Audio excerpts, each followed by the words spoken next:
वितर की नमाज का बयान।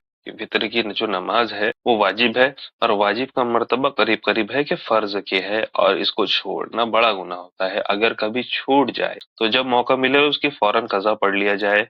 तो उसमें मसले क्या बैठ रहे हैं और क्या मसले आते हैं उसमें? तो वितर की जो है 3 रकातें होती है, 2 रकात पढ़कर बैठना और अत्तहियात पढ़ना है।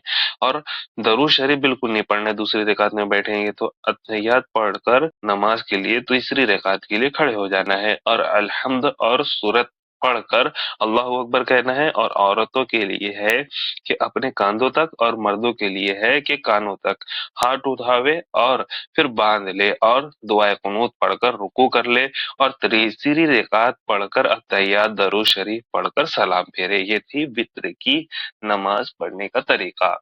और दूसरा मसला एक और बैठता है कि वित्र की तीनों रकात में अल्हम्द के साथ सूरत मिलाना चाहिए, जैसा कि अभी बताया गया आप लोगों को।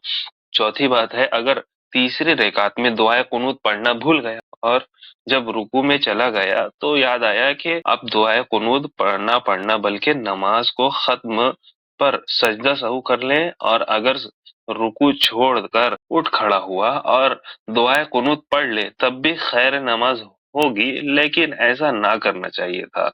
और सजदा सहू करना इस सूरत में वाजिब है।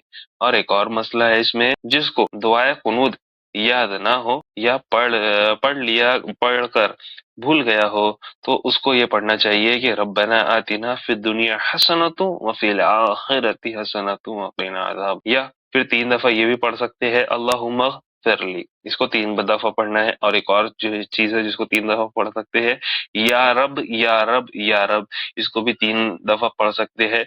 ये कह लेंगे तो नमाज हो जाएगी, लेकिन दुआए कुनूत को याद करना भी वाजिब है। अब ये थे नमाज वित्र के बयान की तरतीब, और कि नमाज वित्र में क्या क्या मसाइल पेश आते हैं। तो अगर आपको हमारी ये वीडियो पसंद आई तो हमारी वीडियो को लाइक करें, शेयर करें और हमारे चैनल को सब्सक्राइब करें।